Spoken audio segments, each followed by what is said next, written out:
akan menjelaskan tentang asal-usul Turki Utsmani.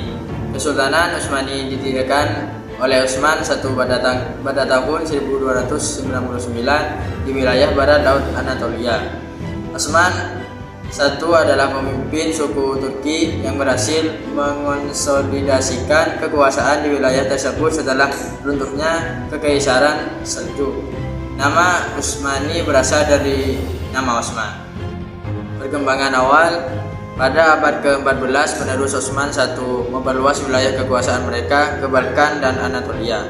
Mereka berhasil menaklukkan kota-kota penting dan memperkuat posisi mereka sebagai kekuatan regional.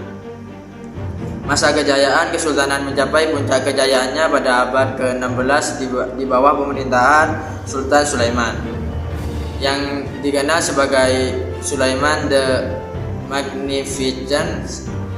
Pada masa ini wilayah kekuasaan Utsmani mencakup sebagian besar Timur Tengah, Afrika Utara, dan Eropa Timur.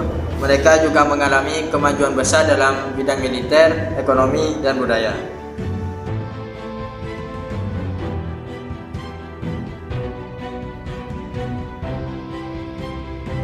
Baik, saya akan menjelaskan tentang perekonomian di masa Turki Utsmani, di mana sektor perekonomian di masa Turki Utsmani ini sebagian besar adalah pertanian yang didukung oleh sektor perdagangan dan industri. Tanah-tanah pertanian merupakan sumber pendapatan negara yang utama yang dimiliki oleh negara pada masa itu, sehingga aktivitas perekonomian negara banyak difokuskan kepada pajak pertanian yang proporsi sumbangannya tinggi dalam keuangan politik. Pertanian. Khilafah Utsmani adalah negara pertanian atau agrikultur karena mempunyai lahan yang subur.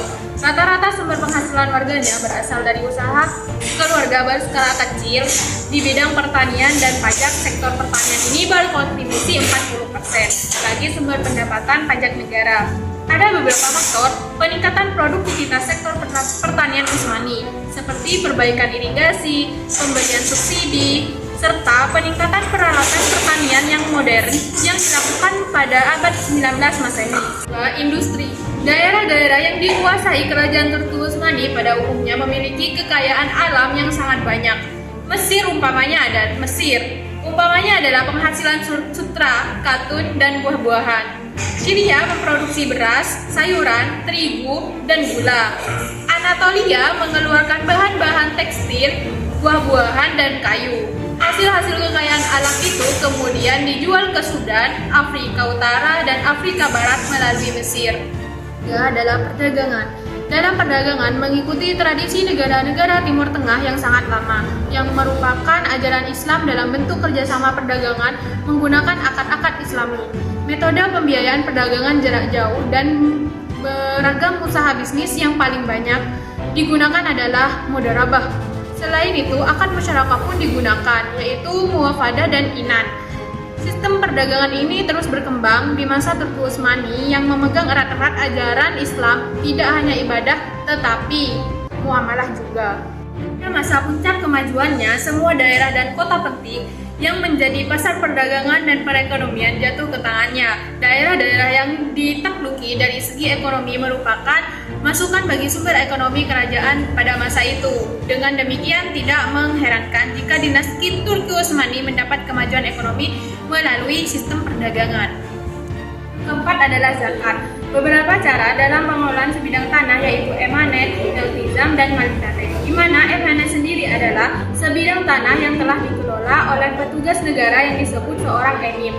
Emir tersebut menerima gaji yang telah ditentukan sebelumnya dari negara, terlepas dari pendapatan atau kerugian dari sebidang tanah itu sendiri yang tidak cukup menguntungkan untuk menarik para mutezim.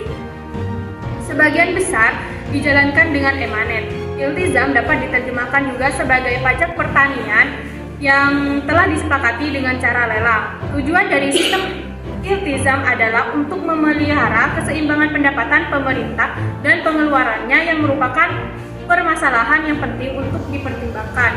Terakhir adalah malikane yang dibuat untuk menjamin pembuatan multazim atau mukata'ah seumur hidup sesuai dengan dekret raja pada tahun 1695.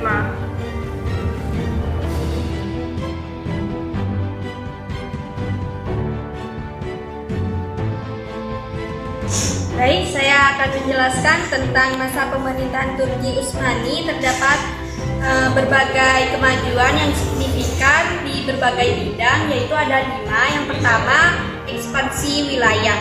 Kesultanan Utsmani mencapai puncak kejayaannya di bawah Sultan Salim dan Sultan Sulaiman. Mereka berhasil memperluas wilayah kekuasaan hingga mencakup bagian besar timur, tengah, Afrika Utara, dan Eropa Timur.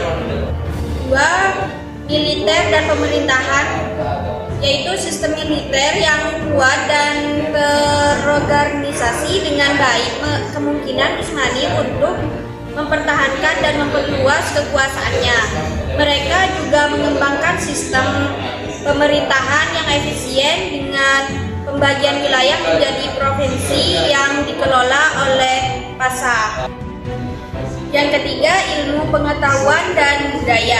Pada masa ini terdapat kemajuan pesat dalam bidang ilmu pengetahuan, arsitektur, dan seni. Banyak masjid dan bangunan megah dibangun, dan ilmu pengetahuan berkembang dengan kontribusi dari berbagai ilmuwan muslim. Keempat, ada perdagangan. Kesultanan Utsmani menguasai banyak pusat perdagangan penting yang memperkuat ekonomi mereka, juga mengembangkan sistem pajak yang efisien untuk mendukung administrasi negara. Yang kelima, yaitu Kesultanan Utsmani sangat menghargai agama dan menerapkan hukum yang adil bagi semua golongan masyarakat. Sultan Sulaiman misalnya dikenal karena membuat undang-undang yang mengatur kehidupan sosial dan keagamaan. Kesultanan Utsmani tidak hanya menjadi kekuatan militer yang dominan, tetapi juga pusat kebudayaan dan ilmu pengetahuan yang penting pada masanya.